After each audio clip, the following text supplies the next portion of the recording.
Selepas 7 tahun, akhirnya singki rumah aku roboh. Dah lama dah bini aku dah bagi tahu abang singki tu dah sengit, bila abang nak repair. Aku bagi tahu dia boleh pakai lagi ni, aku ambil kayu tahan kat bawah. Akhirnya selepas 2 minggu cuti sekolah, singki aku roboh juga. Agaknya anak-anak aku berendam kat dalam singki. Nak tak nak kenalah repair. Mula-mula aku ingat nak repair tempat singki tu je.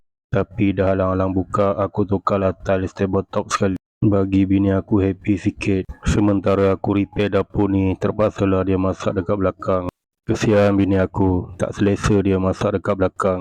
Kadang-kadang tengah masak, ada abang lah duk mesej rumput dekat rumah belakang. Terpaksa dia berhenti masak, lari masuk dalam rumah. Takut dia dengan abang lah. Abang lah tu bukan buat apa pun, dia mesej rumput je. Mungkin dia rasa tak selesa. 1 minggu jugalah aku ambil masa untuk repair dapur ni. Bukannya apa, sebab tak ada payment. Kalau ada payment, 3 hari pun boleh siap. Aku pun bukannya pandai sangat bertukang ni. Tapi sebab bapa aku dulu seorang tukang, jadi adalah sikit bakat dia turun kat aku.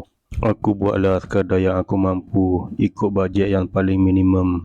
Awal-awal tahun ni, banyak betul pakai duit. 5 orang sekolah, botak dah kepala aku. Sekarang aku dapat rasakan apa yang bapa aku rasa dulu. Berhempas pulas, tertonggeng terbalik nak besarkan anak-anak. Seboleh-boleh nak anak pakai serba baru bila buka sekolah nanti macam anak-anak orang lain. Semata-mata nak bahagiakan anak, tak nak anak rasa malu.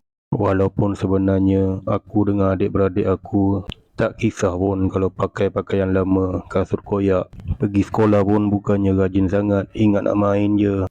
Tapi sekarang, bila aku dah jadi seorang ayah, barulah aku faham apa yang bapa aku buat dulu. Itulah naluri seorang ayah. Dia keluar pagi, balik malam, cari rezeki. Bukan untuk dia, tapi untuk anak-anak dan isteri. Dia hidup untuk bahagiakan anak, untuk melihat isteri tersenyum. Dia tak pernah kisah pun pakai baju buruk, naik motor buruk. Asalkan anak-anak dan isteri dia cukup makan, cukup pakai, tanpa mengharapkan apa-apa balasan. Itulah seorang ayah.